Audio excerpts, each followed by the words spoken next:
So bago po ito mga kapatid, bago po ang lahat. So, ang linggo pong ito ay ang ating Word Communion Sunday. So, sinusunod po natin ito bilang isang nagkakaroon iglesia, Methodista, Salman sa mundo. Pangalawa, hinihiling ko nga po na sa lahat po ng mga guro na nandito ay tumayo po tayo, mga madam po namin, mga sir. Dahil ipinagdiriwang po ngayon, ipinagdiriwang po ng ating sisters. Isang linggo yan na pagkilala. So maraming salamat po sa inyong mga sakripisyo sa pagtuturo. Maraming salamat din po dahil alam ko na sa ating pong mga guro ay doble-doble ang responsibilidad ng mga yan. Kaya kayong mga estudyante na nag-aaral pa, makinig lagi kay teacher, sumunod lagi sa teacher kung ano yung sinasabi. Para mabigyan sila ng patuloy na inspirasyon at hindi maagang mag-retire. Amen? Kasi may kilala ko na ang bata pa yung teacher nag-retire na, naabot lang yung hindi na mag-retire. Kasi sobra na daw stress sa paaralan. Pero sa biyaya po ng ating Panginoon, naway patuloy na pagpalayan pa kayo, bigyan ka ng kalakasan ng kalusugan, ng patuloy na pagtitiwala sa Kanya. At ipagpalagay natin na sa Diyos din tayo naglilingkod. Sabi nga ng Apostol Pablo, walang pagkakaiba ang mga guro sa pastor, sa evangelista, at marami pang iba. Dahil bahagi tayo sa mga instrumento na kung saan inihahanda natin ang mundo bago pa man manumbalik ang ating Panginoong Jesus. So bakit ito mga kapatid? Ang mensahe natin ay patungkol sa mga katagang. Sabi niya, Behold the Lamb of God. So ayon po sa ating text, ang John chapter 1, kung papansinin po ninyo, ay mayroon ding bautismo na nangyari sa Matthew chapter 3. Pero kung pagdudugtungin mo natin, iisa po yung pangyayari nito. Nanunguna ay ayaw ni Juan Bautista na gawin ang pagbabautismo. Pero sabi ni Jesus sa kanya, gawin natin upang maganap ang kalooban ng Ama. So sa bagay ito mga kapatid, bilang bahagi ng ating pagdiriwang, siguro mamaya, titingin tayo sa krus. Kaya lang wala tayong makikitang pako. Pag-uusapan natin yung mga pako mamaya. So sinabi niya, John chapter 1, so kinabukasan, kasi araw-araw, si Juan Bautista ay nasa tabi ng Jordan River. Inihahayag ang mensahe ng Diyos. Inihahayag ang pagdating ng manunubos. Inihahayag ang pagdating ng mas higit kaysa sa Kanya. So kung titignan natin ito, nung nakita niya na may paparating, sabi niya, Behold, look! Dumarating ang kordero ng Diyos. Kung titignan po natin ito, mga kapatid, so makikita natin yung deklarasyon ni Juan.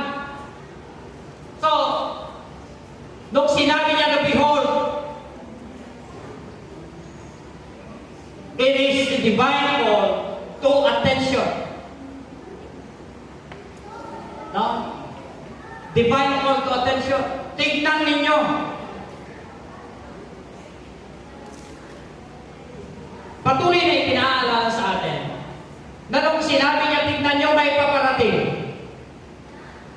no, inireveal ng ating Panginoon yung kanyang sinasabing pagtubos. At ito ay hindi sa salita, kundi ang pagtubos at pagliligtas ng Panginoon ay nakabase sa pamamagitan ng kanyang pagkakaloob ng kanyang bugtong na anak. Hindi sa pamamagitan ng mga ritual, kundi ang plano ay kinakailangan may maipanganak, may magdusa, may pahihirapan, may papako sa cross, may mamamatay, may lilibing, at may muling mabubuhay. To complete the plan of redemption. Kung titignan po natin ito, nung sinabi ni Juan, natingnan nyo, siya ang kordero ng Diyos. Ipinapaalala yung Exodus chapter 12. Ito yung patungkol sa the Passover Lamb. Alam niyo sa Exodus, alam niyo po ba kung gaano kahalaga ang pagpapahid ng dugo sa may pintuan? Bago mangyari yung last plague, ano yung huling salot? Sa Ehipto. Mamamatay ang lahat ng panganay na lalaki.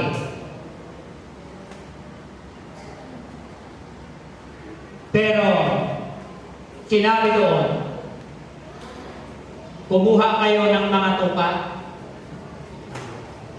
kukunin yung dugo, ipahid sa mga pintuan, at pagdating ng espiritu ng kamatayan, o yung pagdalo ng kamatayan, lalampasan niya yung bawat pintuan na may dugo.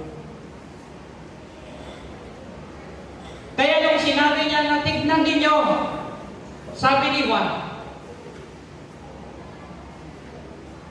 tignan ninyo, siya ang kordero ng Diyos na nag-aalis ng kasalanan ng sangkatauhan.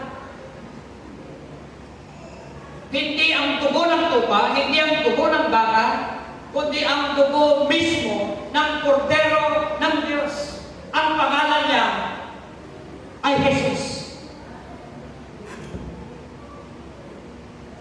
So kung titignan po natin ang mga bagay-bagay nito, ipinapaalala ko sa atin yung Exodus chapter 12, ipinapaalala sa atin yung Isaiah chapter 53. Patungkol lahat yan sa tupa. Anong sabi sa 53? Siya ay kagaya ng isang tupang dinala sa katayan. Di wala man lang namutawi sa kanyang bibig. Kaya kung titignan po natin ito mga kapatid, God Himself reveals the means of salvation. Kundi, ito ay sa pamamagitan mismo ng kanyang bugtong na anak na si Jesucristo. Ang pagliligtas ng ating Panginoon ay magsisimula kung saan ating makita si Jesus. Nung sinabi ni Juan na tignan ninyo, so ibig sabihin, napaka-importante na makita natin si Jesus, napaka-importante na ma-encounter natin si Jesus, napaka-importante na makilala natin si Jesus, at mas importante sa lahat, ay tanggapin natin si Jesus. Bakit po? Kasi ang pagkilala kay Jesus at ang pagtanggap kay Jesus ay pagkilala sa daan, pagkilala sa katotohanan, at pagtanggap ng buhay. Sinabi niya yun, I am the way, the truth, and the life. Sa pamamagitan niya, no? Hindi lang natin mararanasan, kundi itinangako niyang tatanggapin ang pagliligtas kung kikilalanin natin ang ipinagkaloob sa atin. Dahil maliwanag po na sinasabi ng bahagi ng banal na kasulatan na wala nang ibang pangalan pa ang makapagliligtas sa tao maliban sa pangalan ng kanyang bugtong na anak Acts 4:12. Mga kapatid, kung pag-uusapan natin ay ang pagliligtas ng Diyos, hindi natin pag-uusapan ng relihiyon. Hindi natin pag-uusapan ng mga simbahan, kundi ang pag-uusapan natin ay ang pagkakaroon ng kahalagahan ng pakikipag-ugnayan, pagkilala at pagtanggap sa ating Panginoong Hesukristo. Kasi wala nang makapagliligtas pa maliban sa ating Panginoong Hesukristo. Sa bagay ito mga kapatid, noon pa man, pagkatapos na magkasala o sumuway ang tao, ay ibinigay na ng Diyos ang mga mensahe, ibinigay niya na yung kaparaanan. Pag nang sa ganun ay baka panumbalik ang tao sa Diyos. Although pinalaya sila sa hati, no? Pero sa Genesis chapter 3 nandoon na. Pero naisip pa natin, paano nga ba babasahin yung pangalan ng Diyos na tinatawag natin Tetragrammaton? No, ayon sa Hebrew, yun yung 4 na litra na kung hindi ito dinagdagan ng vowel, hindi siya mababasa. Tama ba? YHWH. Sa Hebrew, mga kapatid, kung titignan po natin, ito yung pangalan ng Diyos sa mga Hebrew. At sa mga Hebrew din, kung pag-uusapan natin ang bawat letra, ito ay may kahulugan. Kaya yung pagsusulat noon, sa mga kasaysayan naman po, yung mga nagdidiscovery, may mga ibon, may mga kamay, may mga ganito, may mga bagay-bagay, upang pagsunod-sunurin lang ang mga pangyayari o mga kwento. So yung pangalan ng ating Panginoon, na YHWH, nandoon na yung pagliligtas mismo. Paano mo yun? Kasi in ancient Hebrew represented pictures or symbols. Ang Y ay binasa sa salitang Yod, no? Y-O-D. Nang ibig sabihin ay arm or hand. H means hey. Ibig sabihin, revelation, and can also mean behold. W, babasahin siya sa salitang va, which represents nails or a pig. And another word, hey, another revelation. Kung babasahin po natin, wala man tayong pako dyan. Pero tignan natin. Behold the hand,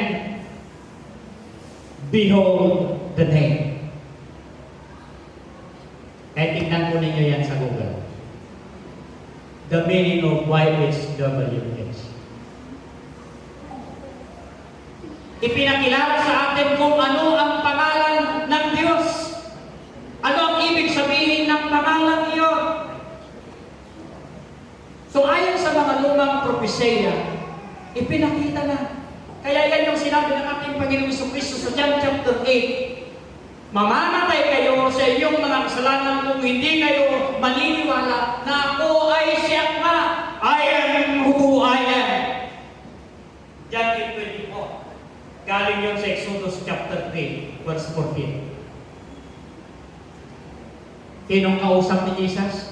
Yung mga Pharisees, yung mga teachers of the law, yung mga Sadducees. Ito yung mga tao na mga Hudyo na naniniwala sa Diyos pero ayaw tanggapin ang pagiging Diyos ni Kristo. Kaya mapalad ang isang tao na nagtitiwala at sumasampalataya sa ating Panginoong Jesucristo.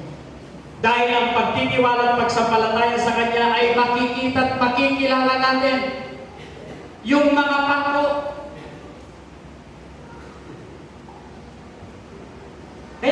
tignan po natin ang mga bagay-bagay nito, mga kapatid. Patuloy na ipinaalala po sa atin ang pagtubos ng ating Panginoong Jesucristo. Ipinaalala po sa atin ang sakripisyo na ginawa niya dahil sa mga pagkukulang natin.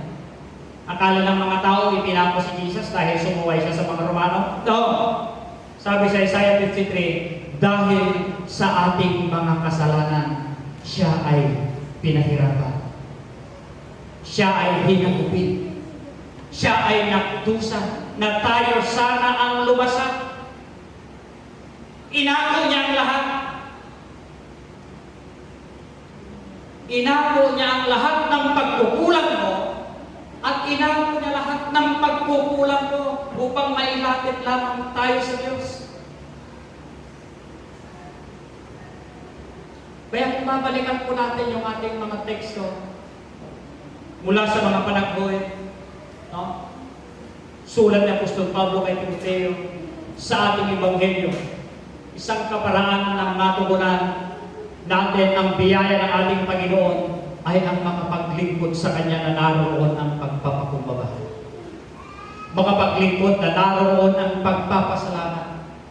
Makapaglingkod na isipin man natin na hindi tayo karapat-dapat, ngunit gagawin natin ito dahil ito ang nararapat. Dito tayo tinawag ng ating Panginoon. Ang bawat kapatawaran, ang kalayaan ay nakabasihan hindi sa mga kabutihan meron sa atin, kundi ito ay nakatungtong o nakabase sa sinasabing pagsasakripisyo ng Kordero ng Diyos. Yun ay ang ating Panginoon Jesucristo. Haharap tayo muli sa dulang ng ating Panginoon. Naway, patuloy na maipaalala po sa atin kung paano tayo minahal ng ating Panginoon Diyos. Tatanggapin natin ito na naroon ng pagpapasalamat. Hindi tayo karapat-dapat. Pero ang Diyos ang gumawa ng paraan upang mailapit tayo sa Kanya. Pagpalain ng ating Panginoong Diyos ang mensahe natin, lalong-lalong po ang pagiging ng bawat isa. Gandang umaga.